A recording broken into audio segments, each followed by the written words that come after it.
Welcome to Newsmaking Headlines on January 31st. Millions were and are at a loss following the passing away yesterday of Luang Ta Maha Bua, the country's most revered monk, who was a shining light of hope for society and who will be remembered, among other things, for leading a fundraising campaign to restore our national reserve after they were depleted by the shocking 1997 financial crisis. Thai Rat and Komchatlyk go big with the monk's sad death, running pictures and details of his last minutes and a larger-than-life biography.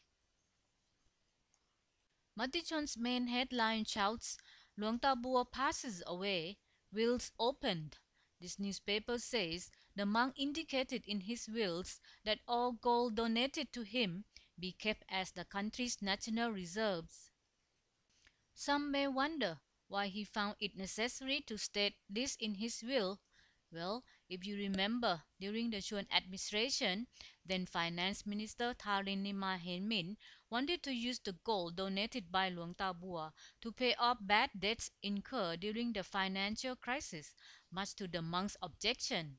Luang Ta Bua had donated as many as 12 tons of gold for our national reserves. Pujatkan's headline says, Sonthi praises Luang Ta Maha Bua for opposing robbers wanting to rob national coffers.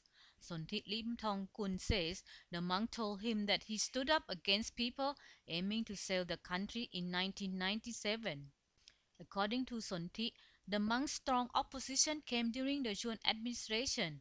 There has been an attempt to combine three accounts comprising the currency reserve account, the special reserve account, and the annual yield account into one.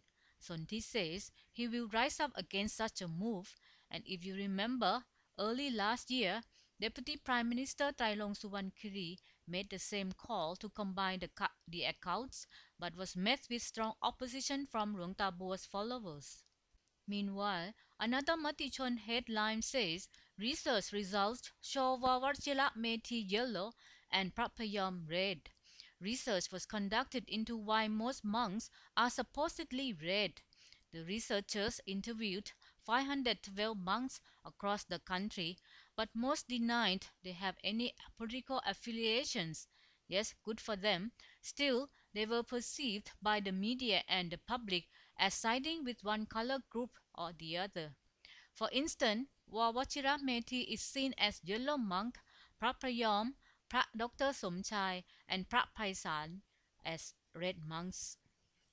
Monks are entitled to their opinions, but we can argue that they must be neutral because they have a significant role to play in society, for when they speak up, the majority of Thais at Buddhists sit up and listen. Well, beauty, they say, is only skin deep, but many women risk their well-being or even their very life to look beautiful. Thai Post Excite cover headline says, warn teens extending permanent eyelashes leads to eye infection that could cause blindness.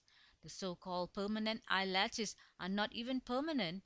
The story says these fake eyelashes stay for only 3 months. Now, in the highly competitive world of fashion, a top model from Thailand is catwalking straight into the prestigious Paris Fashion Week.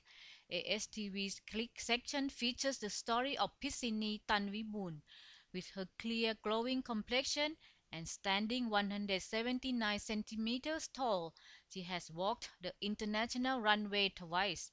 There's certainly a charm to her, not to speak of her being rather unique, but the story concludes that it's her humility that makes her the country's #1 model. So if you like to catch her on the Paris runway, hit the internet for the latest photos and videos. That's it, folks. Thanks for tuning in.